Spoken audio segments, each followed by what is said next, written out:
Back in my early childhood, Sonic the Hedgehog was basically a big part, if not almost the whole part of my childhood. Okay, Sonic the Hedgehog 1 might not have been the first game I played. It was actually Sonic 2. I was then later able to own Sonic 1 around when I was about 7 years old, I believe. Because I had a Megadrive when I was about 5. And then I later on owned Sonic 1. It was a used one from a boy who was like 16-year-old on a newspaper, I believe. My parents knew I was getting into games at a young age and they recommended getting this. So I bought it and I was so happy to get a Megadrive and play Sonic 2 and then eventually to play other Sega games and whatnot and Sonic 1. And even though Sonic 1 wasn't the first game and I thought Sonic 2 was better, I still think that Sonic 1 is one of those classic games that you can't deny has stormed Sonic's career throughout the years. Without further ado, I should say, let's review Sonic the Hedgehog.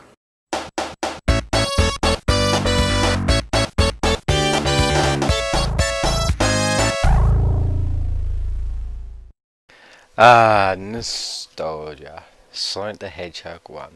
Although it's not true nostalgia for me because it wasn't the first franchise. It wasn't the first game in the franchise. It was Sonic the Hedgehog 2 for me, but I still feel a big deal of nostalgia, especially when I start off with the first level, Green Hill Zone.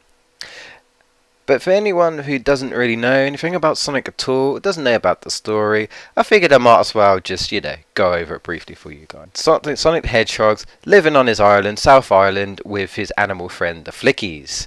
One day, evil scientist known as Dr. Robotnik, or Dr. Eggman in Japan, plans on basically roboticizing all the animals, making them his slaves to take over South Island. Now, Sonic can't let that happen, so Sonic has to blaze through 6 zones, 3 acts in each zone, and basically stop Dr. Robotnik in his plans and rescue his animal friends. Gameplay wise, Sonic handles really well in this 2D as a 2D platformer. As you go through, obviously you'll have obstacles that will try and stop you from enemies to spikes, bottomless pits, etc. I hate those bottomless pits.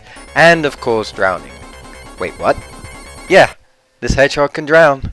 He can drown. And it will be the death of you. Of course, Sonic does touch an enemy or a spike or a bottomless pit or any sort of environmental hazard that hurts Sonic, he will have an instant death. To change this though, apart from the instant death of course and the drowning, are rings scattered around each of the acts in each of the zones. Collecting a ring will give you, I guess you could say, like a temporary hit. Sonic will be knocked back, but as long as he's got a ring, he's technically, protected. If you manage to get 100 rings, you do actually earn an extra life. Not only that, you have several different monitors in the game, ranging from a 1-up monitor, a shield that, like the rings, temporarily protect you from getting hurt, so you can, protect your rings and not lose them if you have a shield. You have the speed monitor, which, of course, does what it says on the tin, and an invincibility monitor, which basically, makes you invincible. And you are going to probably love the monitor. In addition to this, you've also got these red and yellow springs that, they can either be helpful, maybe launch you into places into high places that gets you the goodies, or sometimes they could even screw you over. Damn it, Sega! Dimps! You get the idea. In terms of destroying enemies, Sonic can jump and roll to turn into a spinning ball in order to destroy most of the enemies. Of course, some of the enemies that are protected by spikes, sometimes you have to roll, or sometimes you literally can't avoid, can't hit them without, taking a hit or so. Also, upon rolling down a hill or a loop, anything basically to gain Sonic's momentum, he can go at enormous amounts of speed. Although, of course, if you go too far and manage to outrun the camera, you for some reason die. Thank God they fixed this in later games. I never quite understood that. I guess the camera's just got some vendetta about going fast, even though he's supposed to be blur. What? Don't give me that look. Graphics wise, for a Sega game, a Sega Megadrive game, I think Sonic 1, hands down, is one of the best looking Sega games that I've ever played. The level designs, maybe you could say the level art is not as good as perhaps maybe Sonic 2 or Sonic 3 Knuckles. For its first game, I think it done a really cracking job, and I think, to be honest, the way Sonic looks in his 16-bit form, he actually looks really good, as well as the enemies and as well as Robotnik. Each zone has its own gimmick and also has its own theme.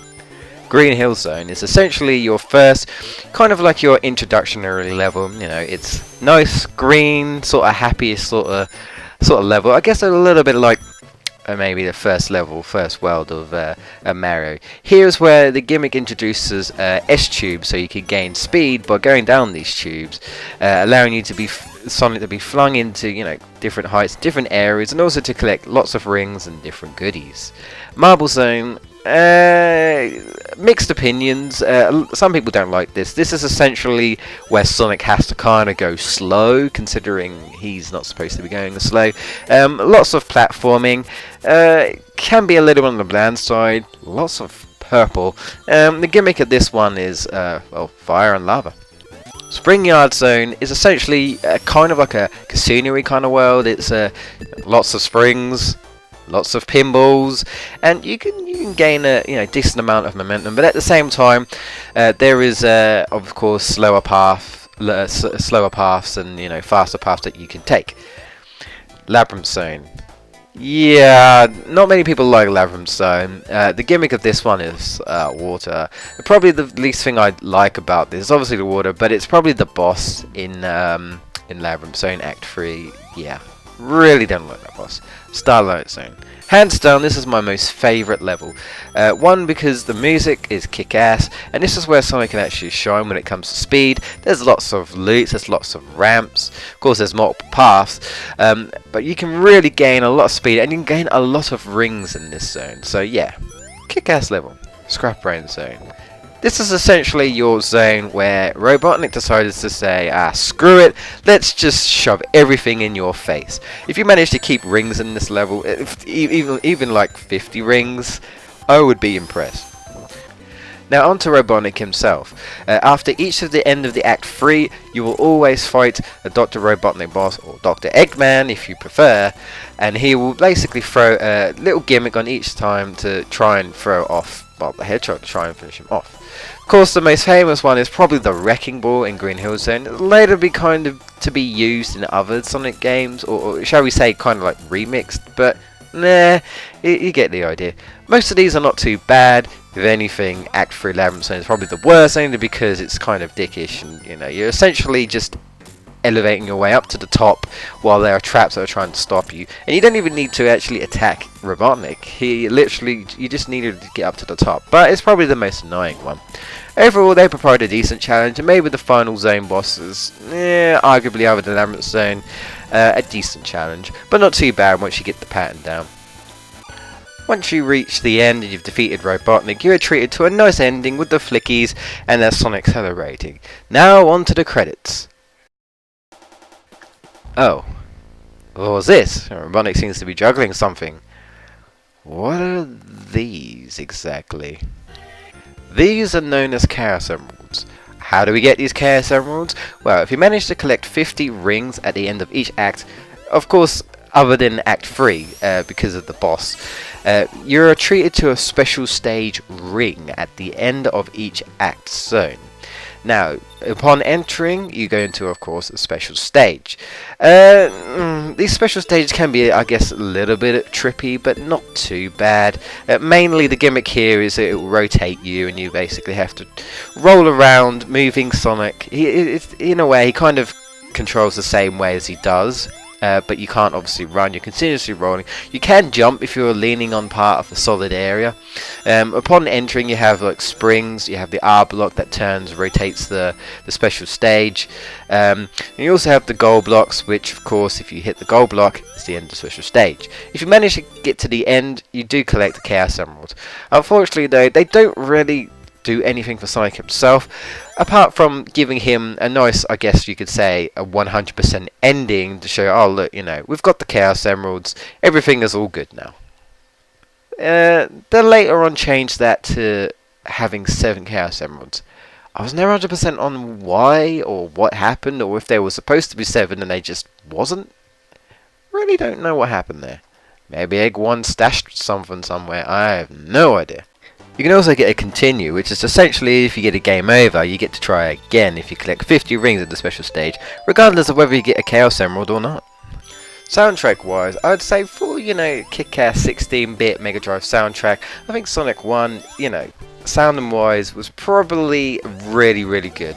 I mean, okay, if you compared maybe Sonic 2 and Sonic 3 and Knuckles, you would probably say that they are much better, but for what Sonic 1 did, I think considering Green Hill Zone, I think most people know Green Hill Zone, and probably at least even people that are not even big fans of Sonic the Hedgehog have at least heard either Green Hill Zone or the Sonic 1 title screen music.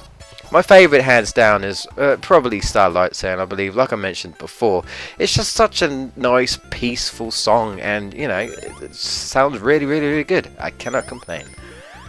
I didn't know anyone who didn't have a Sonic the Hedgehog 1. I had 2 of my friends when I was at that age had Sonic 1. My cousins had Sonic 1, and we would pretty much always play it all the time. Even if we couldn't complete it at that age, we would always play it. I pretty much, like I say, I didn't know anyone that didn't have Sonic the Hedgehog 1. It's just like something you had to have with your Mega Drive. Unfortunately, I don't own the original cartridge anymore, at least not at this time, so I'm restricted to basically any other sort of portable version, like the Mega Collection version, or the Steam version, or any other version, because you can pretty much get it anywhere, and I mean anywhere! Okay, so yeah, Sonic the Hedgehog 1. Final thoughts.